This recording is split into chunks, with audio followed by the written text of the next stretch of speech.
So, Cody, like I was saying, even Mother Teresa was selfish. She only helped others because it's what brought her joy. Point is, Cody, Mother Teresa and I, we're the same. Whatever makes me happiest, I go for it.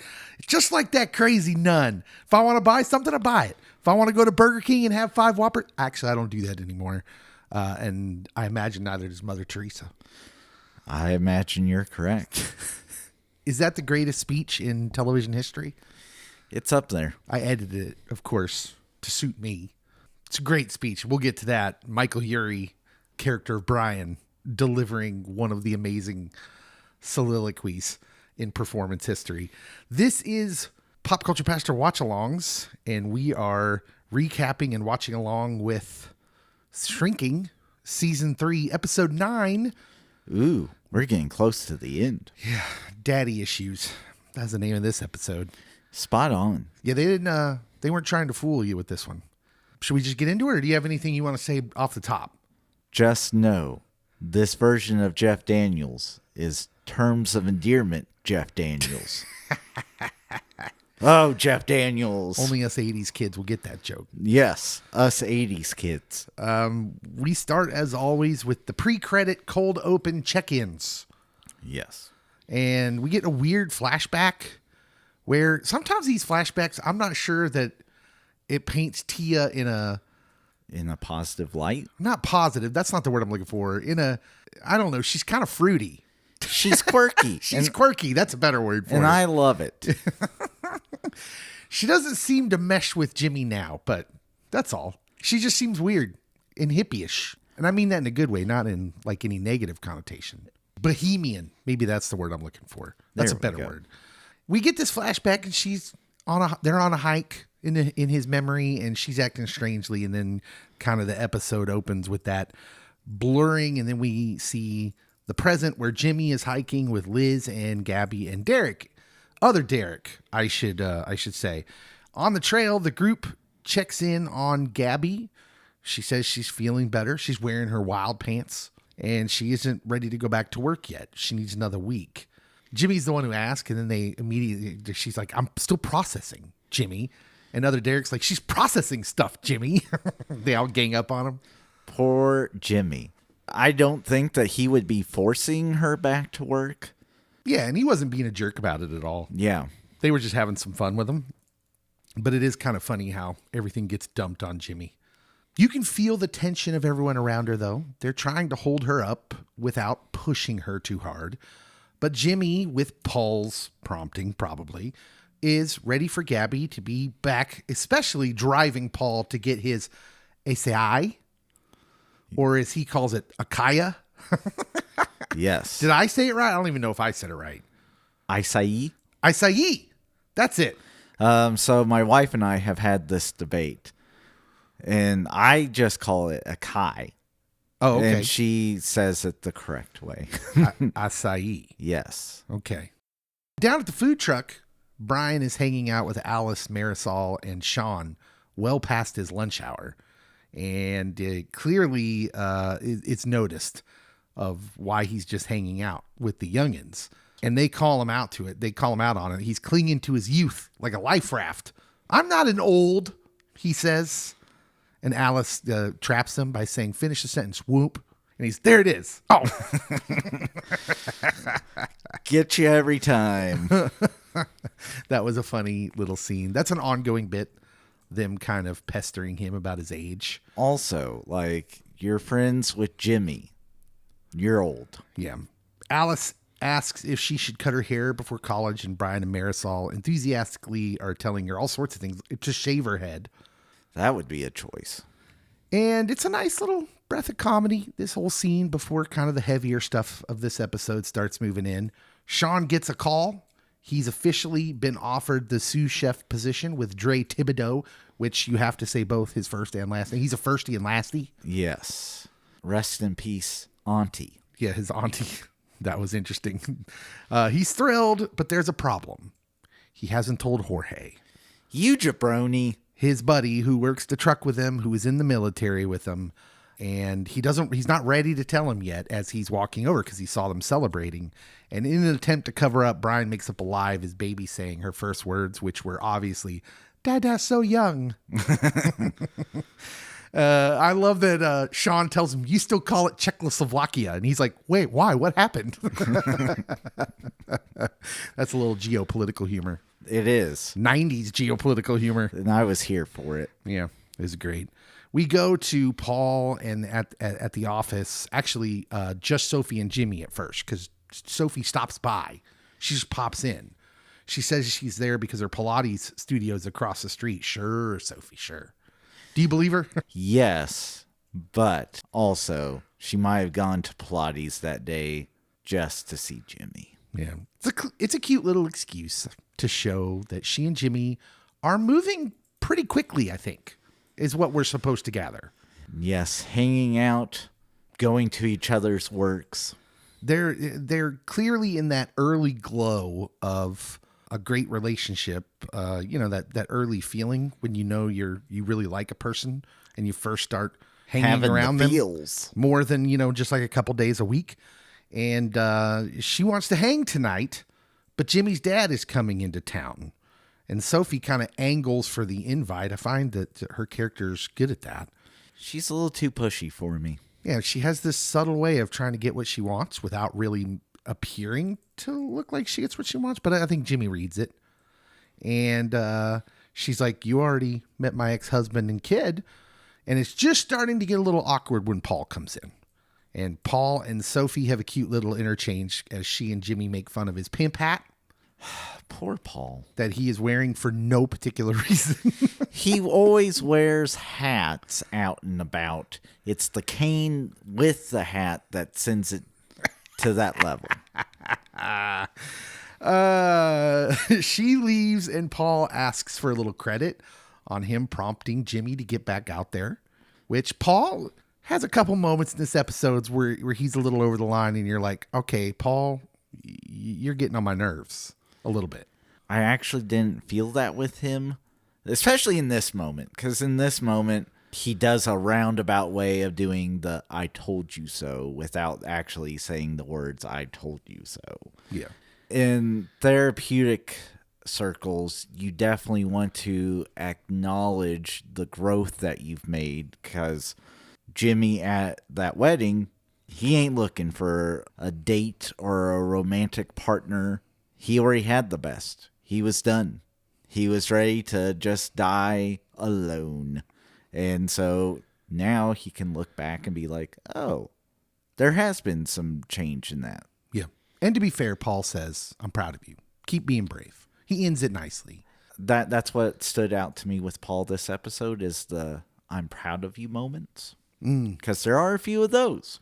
Well, Jimmy stands out in this scene too. In fact, he stands out the whole episode because this is the first scene of many where we see that Jimmy's a little different. He's quiet, a little less jovial, and it seems pretty obvious that his mood is suffering with the impending arrival of his father. Jeffrey Oh, Daniels. we're going by his real name. Yes. Okay. I will note the adjustment. Because I think in my notes I call him Randy later, which is his show name. Oh. Allegedly. I didn't know that, but it was just in my notes. I need to look up what his terms of endearment name was.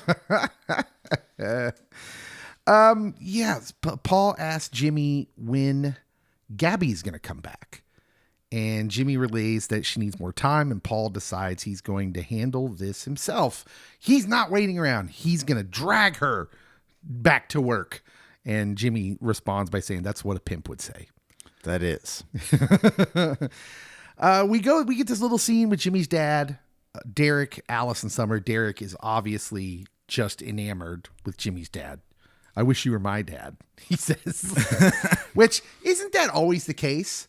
Like, why is it when you and your dad have a rough relationship, all your friends think he's the coolest dad ever? Why does that happen? I mean, when we are around others, or others are choosing to be around us, because Randy, in this case, is choosing to be around, they usually show off the best side of them. Who's Randy?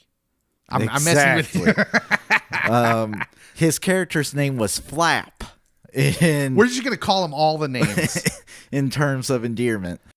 He is showing off the charmy side of him. Mm-hmm. And Also, when you have brief interactions, unless there's like a major fight going on, like people are just like, oh, first impression, like, oh, you're good. Yeah.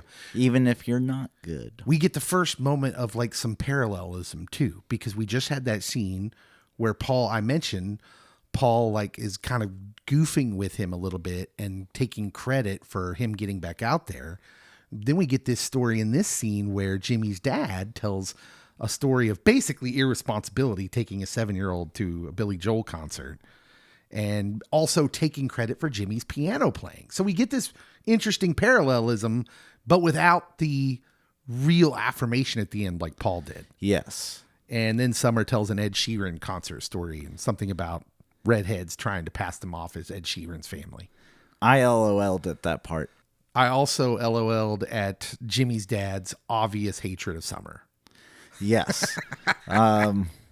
I felt bad for Jimmy, 7-year-old Jimmy, in his ordeal. Yeah. He says, let's go get some ice cream after Summer shares, and we get the opening credits. Would you like to say anything about the theme song? You know, the theme song's really good. I've heard that. I feel it really connects to this episode.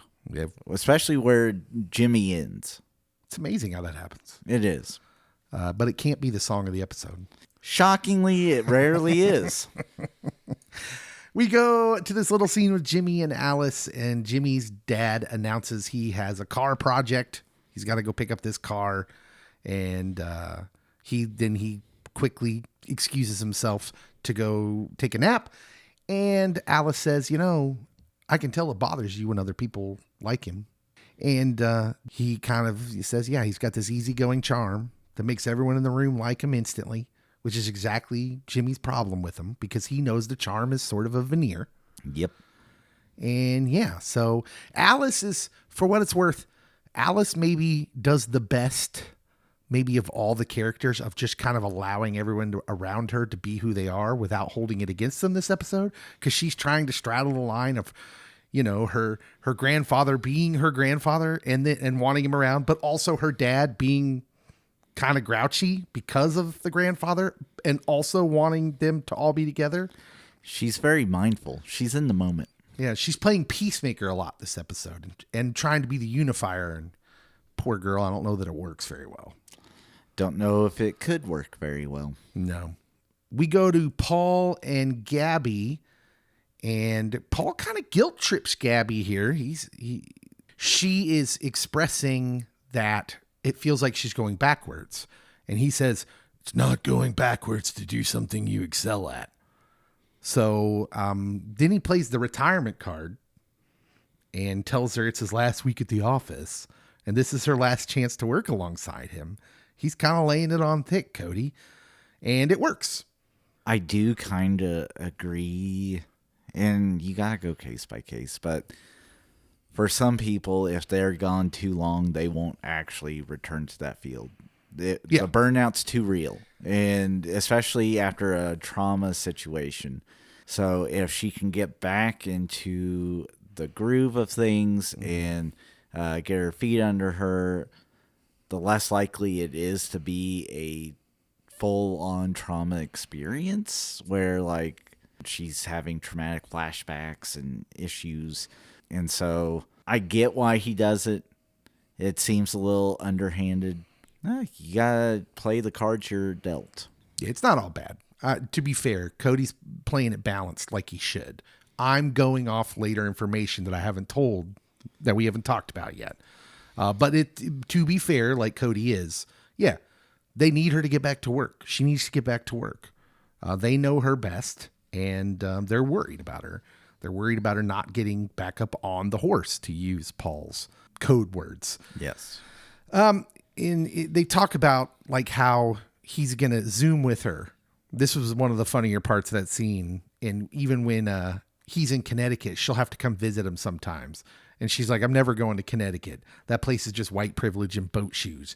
And then he gets all mock serious. He's like, don't mock my culture. That was a good LOL moment. It was.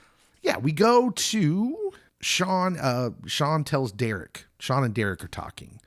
And Sean tells Derek he's thinking about turning down the sous chef gig because, well, first of all, Derek sees him and then invites him up to come pee off the deck, which apparently is a thing. Quit inviting people to pee off the balcony. And Sean is like, he's doubting everything because he doesn't want to cut Jorge loose. Now, to be fair, that's tough. That's tough, man. Military together. They've seen some things. He explained this to Derek. Yes. I mean, they're in the same support group. It is a hard thing. Yes. That one's going to hurt. You add that band of brothers thing to it, and it's a difficult thing. Anytime you're going to change your lives in any big way where you're connected with another guy. Yeah. It's a real concern. But Derek implores him, you got to think about yourself eventually. You got to think about yourself for once. And he says, I'm not good at being selfish. And Derek says, I'm not either. We need help from an expert. Cut to Brian answering his door. To what do you owe the pleasure? The most selfish introduction or welcoming to a house ever. Michael Urie in this episode is so good, Cody. So good. And Brian delivers what can only be described as the best freestyle TED Talk on the virtue of being selfish I've ever heard. To be fair, it's the only one I've ever heard, but yes. He hilariously compares himself to Mother Teresa, as I did in the opening. That's what I was playing off of, while simultaneously admitting to stealing coffee orders from an Angela. So that isn't his star B's name.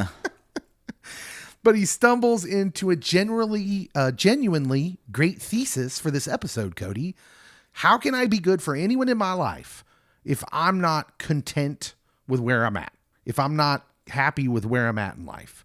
It's the kind of scene that only I think only Michael Urie can pull off. It's ridiculous on the surface, but there's some surprising wisdom underneath it. And Sean hears it. He is a lawyer. And so yeah, arguing in somewhat rational trains of thought will get you some things to glean. The whole selfishness aspect of this episode is interestingly explored in that there's nuance in everything. And we tend to hear selfishness and think all bad, but the way that they're trying to get Sean to move here, it's not a bad thing. If you always defer and you keep yourself stuck in life, they want the best for him. His friends want the best for him. And I think his friends are doing what friends should do.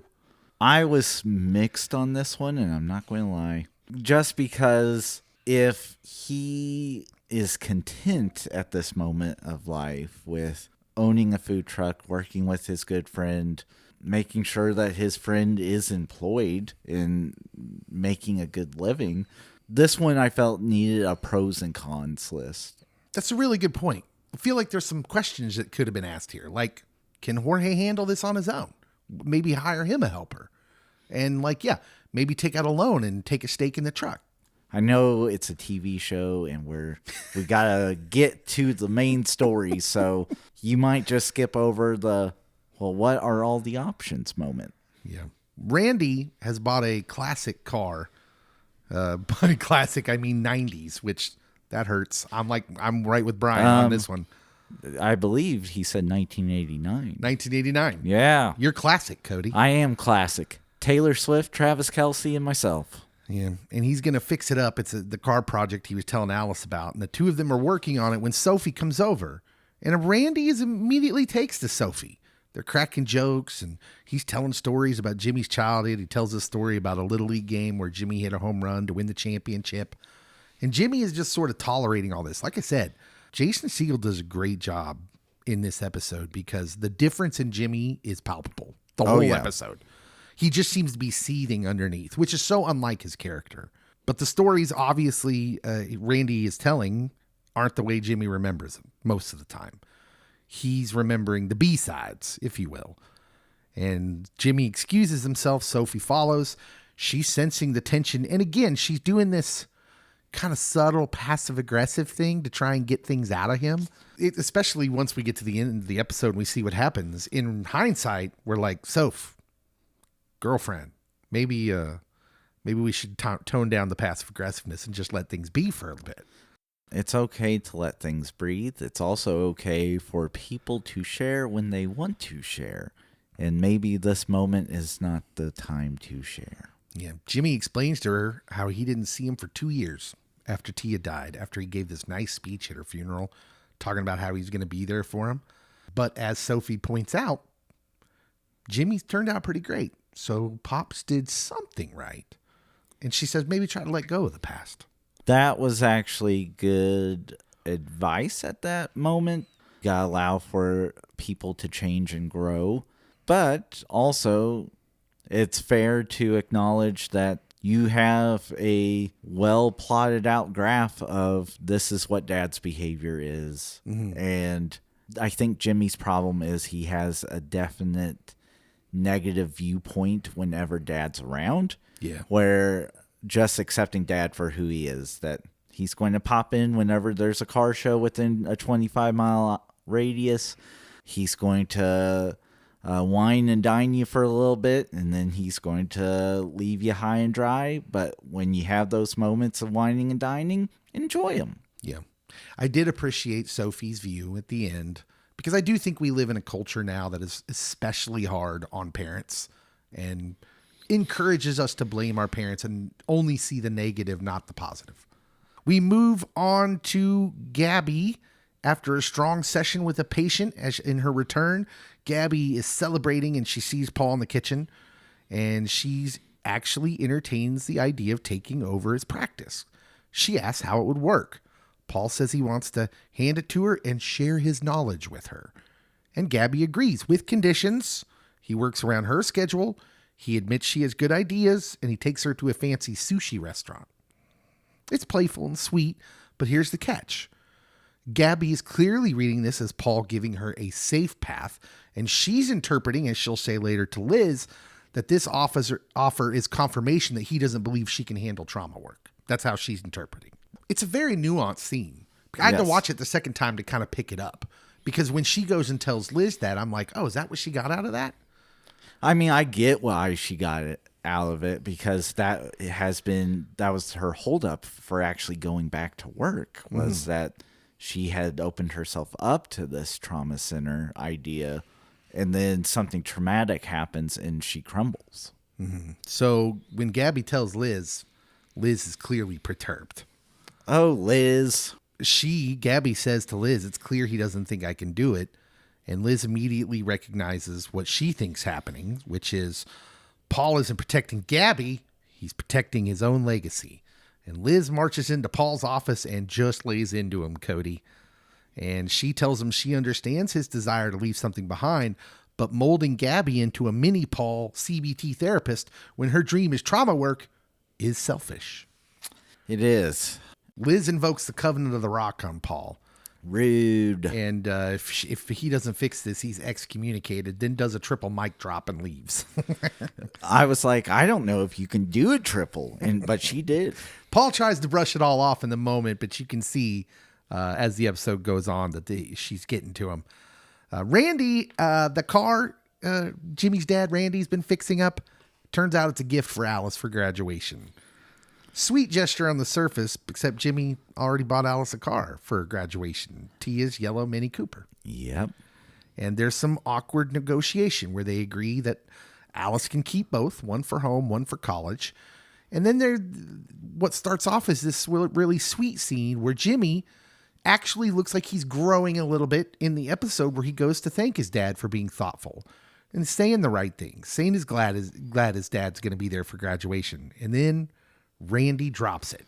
He won't actually be at the graduation, Cody. He's going deep sea fishing with a buddy. It's a once-in-a-lifetime thing. He figures Alice will be so happy with the car that she won't care, and Jimmy's face says everything. Oh, I was so upset with Jeff Daniels at this moment. It was like watching Terms of Endearment all over again. Why does Jimmy's dad have to be so real, though? Because there's people like this. Oh, yeah. There's people that it takes them forever to grow up, and there's some people that don't grow up. Mm-hmm. And that's what Jimmy's dad reminds me of, is someone that doesn't grow up. He wants his toys, he wants his fun, and he only wants relationships if he's getting something out of it. Yeah. Sean mans up and tells Jorge that he's taking the job, closing the food truck. Jorge does not take it well. Oh, I felt so bad for Jorge at this moment. He lashes out. He brings up how he was there for Sean when Marisol broke up with him and in the military and some whatever they lived through. Covered for him in some training stuff. Accusing him of breaking this bond and these promises they had to each other. And the camera's holding on Sean's face. And for a moment, Cody, it feels like Sean's about to lose it and go all the way back to square one. And I was literally scared. I thought Rage Sean was back. I'm literally yelling at my TV screen, "No, Sean, no!" And then he doesn't. His face changes back. He stays calm. And then he breathes. And then we kind of blur into he's recounting this story to Paul. Sean tells him that even though Jorge's reaction was brutal, he was able to stay zen through it thanks to the free therapy he's been getting from Paul. Sean asks what all that therapy would have cost, and he learns the number, $120,000. And Paul offers Sean one last therapeutic tool, a hug. He tells Sean how proud of him he is, that he's changed and grown. And it's this sweet moment. It almost makes me cry. And then Sean says the thing that sort of unlocks Paul. "You've changed too, Paul. I barely recognize you." And he leaves the room all happy. I love it because it's a whole different Sean than the beginning of this show. But then the statement, you can tell it hits Paul. And he's like, "Darn it, Liz," except he doesn't say darn it. Yep. And he realizes, yeah, I've been being a little selfish. And so Paul goes back to Gabby with Liz in his head, and that moment with Sean still kind of affecting him. Paul goes to Gabby's office and does something we rarely see from him. He gets completely vulnerable. He's like really open. He tells her about his time at Bellevue, how he lost his first patient and it broke him. He couldn't handle the trauma work, so he quit and built his CBT practice, Cody. He literally didn't get back on the horse, Cody. He didn't. That's why he knew. Mm-hmm. Well, or sometimes do we give advice based on the things we wish we would have done? I mean, I think that he was projecting himself onto her. Yeah. I'm not saying it's wrong advice, but I think sometimes we do it and it could be for them. Yes. It was interesting that we get that moment of like, oh, really? And he lets us in on that. Also, we get to find out that he had daddy issues himself. Yes, we find that out as well. He was helping people, but he was also hiding. And Gabby says, "Samesies." And Paul immediately fires back, "Not samesies." He tells her she's stronger than he is. He knows it because of how much she changed him. The trauma he carried from his own abusive father, the way she helped him open up to new things.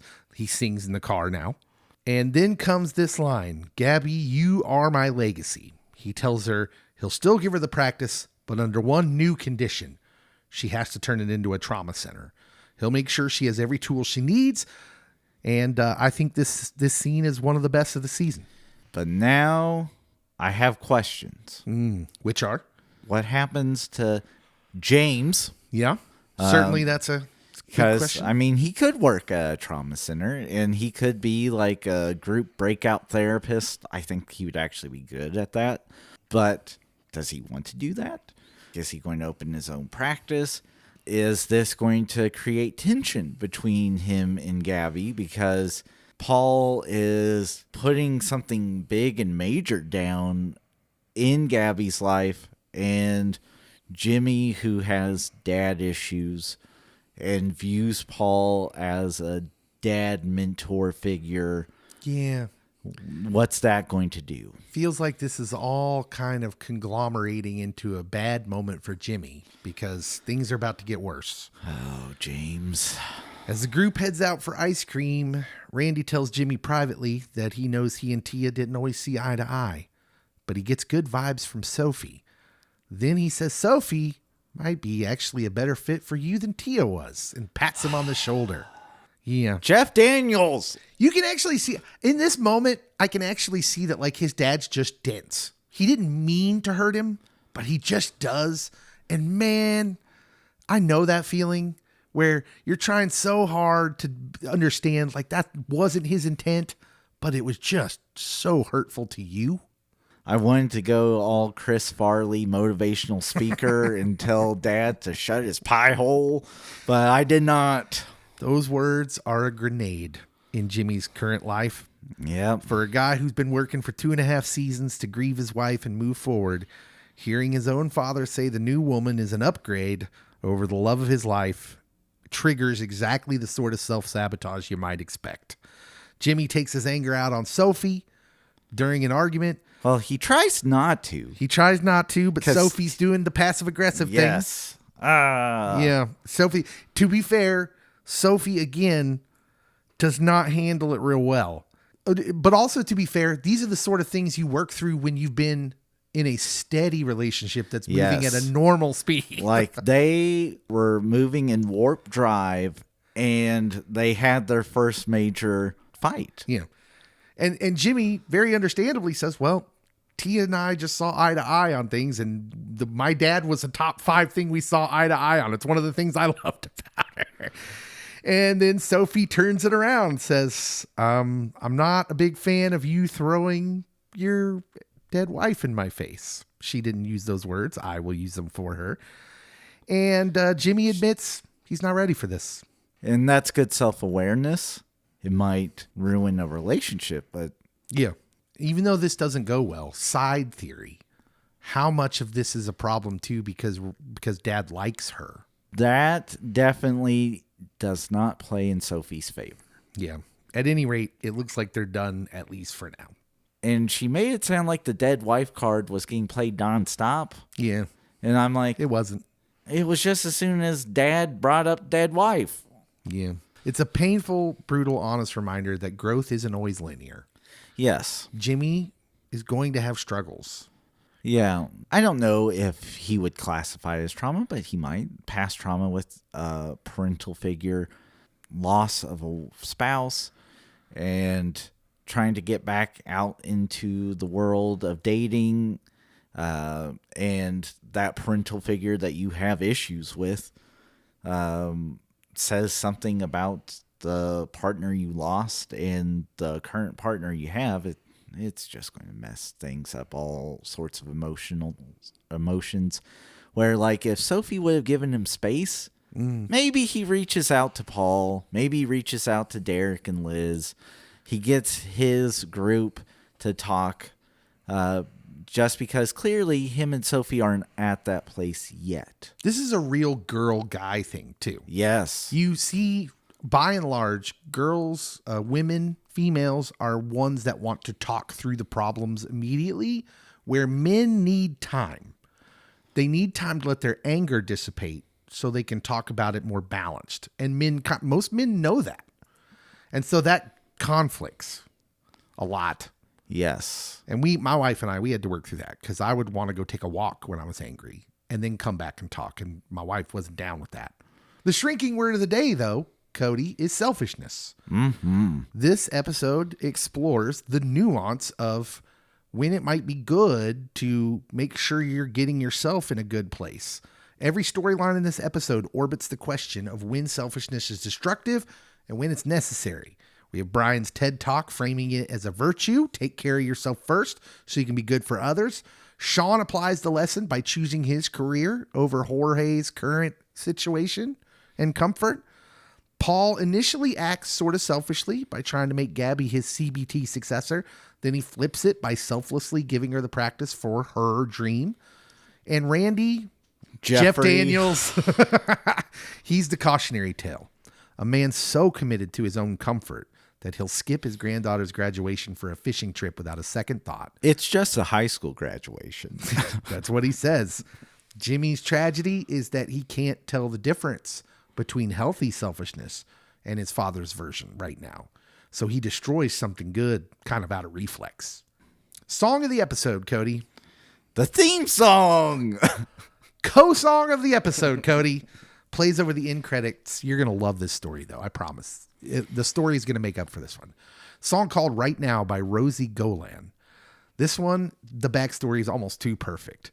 Rosie Golan, Cody, is an Israeli-born singer-songwriter who's had a long relationship with film and TV placements going back to her 2008 debut. She wrote Right Now last year as a tribute to her late husband, Jeremy, who passed away from a rare cancer. She started watching Shrinking on a plane ride home from Australia after he died. So she's sitting there, hoodie up, mask on, crying through every episode, and said the show's portrayal of grief existing alongside life made her feel human again instead of like an outsider looking in. She knew she wanted her song on this show, so she reached out to her friend, who's a songwriter, who's also friends with Krista Miller, who, as Cody told you last episode, kind of picks all the music. She does. So her friend passed the song along. Months went by with no word, and then last December she got the call. Her song would appear at the end of episode 9. And this song's a quiet, aching track about presence and holding on to right now, which is exactly what every character in this episode is either doing or failing to do. And the fact that it was written by a real-life widow who found healing through this show, Cody, that super lands for me. It does. It's a wonderful story. Need more stories like that. Cody, who grew for you? I'm going to say Paul. Paul has his moments of self-centeredness that comes across as selfishness. And then the realization that even over the past 2 years, he has changed. That the people in his life have helped him grow and change. Even though he had been concerned about his legacy and continuing his practice's name and all that jazz, and people knowing that he created this technique called whatever, he learned that his legacy is the people around him, how he's helped shape their lives as they help shape his. Yeah. Paul's clearly in the running for Who Grew of the season, which kind of scares me, Cody. It should. Feels like they're setting us up. Yep. I'm going to go with Sean. He gets life-changing news. He resists the urge to hide from it. He takes Brian's advice about healthy selfishness. But really what does it for me is he breaks the news to Jorge, which he knows is going to be hard. Jorge does not react well. And for someone who had anger management issues, who's also got a history of never doing things for himself, he displays what is good selfishness because he does not react in anger himself. And he also allows the people he cares about to be angry with him without getting defensive and returning the anger, which displays a really healthy, self-centered decision, right? Yes. Because if it was unhealthy, the tendency would be to put up that defensive wall and return that anger right back to him. Jorge would have been getting punched. Yeah, poor Jorge would not have done well against the raging Sean. No. But I was so happy for him when he was telling Paul what happened with Jorge with no contempt whatsoever. He still cares about Jorge. He's clearly not happy that Jorge's upset with him, but also he was just there. He wasn't, even in the recounting of the story, he's not angry that Jorge was angry. And I think that's a big deal. That's loving someone. Yeah, that's big growth. How many Dre Thibodeaus out of 10 are you giving this episode? Firsty lasties. That's a 9.5. Yeah, see, this is where we're different because I didn't like the heavy stuff. I mean, not that it wasn't a good episode. I personally don't enjoy it as much. It felt real. Yeah, it's a little too real for me, especially the dad stuff. I love my dad, but there's been times in our lives when I felt like I was dealing with someone who wasn't as mature as I would like my dad to be sometimes. But your dad grew up. He did. Everyone does. Well, except Jeff Daniels. Except for Flap. All right. What'd you guys think of this episode? Pretty good one. How many episodes in this season? 12? I believe so. So what rating are you giving it? Oh, I didn't say? No. I'm going to give it an 8.5. You just said, I don't like the heavy. Yeah. I mean, I know it should be a 9 by all accounts because it's a great episode. But man, I was tense watching it. I had a lot of anxiety going on. That's what a good series does. Tell us what you thought of the episode and keep it subscribed so you don't miss any of our watch-alongs for Shrinking. We'll see you next week.